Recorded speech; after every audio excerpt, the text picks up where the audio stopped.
let's now continue in our second part. Now the second part has allowed me to continue from the very first part of the emulator, and I've downloaded the system image. I want to click finish on that. So now it's downloaded. I can now say next on this. I can give it a name, a custom name if I wish to change it. And of course, I can always change this later. The emulator performance, I've put a left at automatic. Now this is an area, especially when Apps Anywhere and the team in IT services were trying to virtualize this whole setup, that it can be quite complex. But for your purpose, I would recommend just leaving it in automatic. And if errors appear, then we have to troubleshoot the errors. I generally don't play around with any of the settings here. I just simply say finish. It creates the Android virtual device. Give it a moment and let's see what happens here.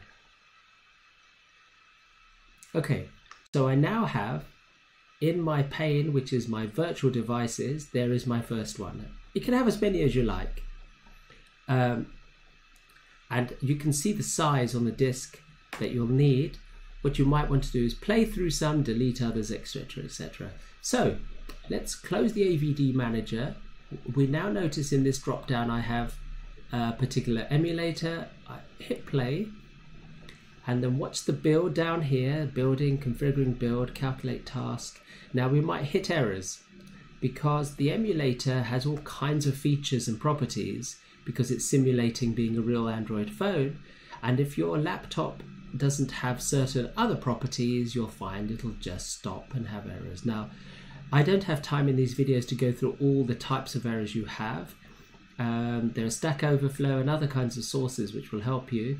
My choice of using a very basic one, as you can see as it's appearing on screen, usually eliminates the more complex ones, but we'll see what happens. Okay, so what it does is it pops open your emulator on screen, and it has a little bar down the side here.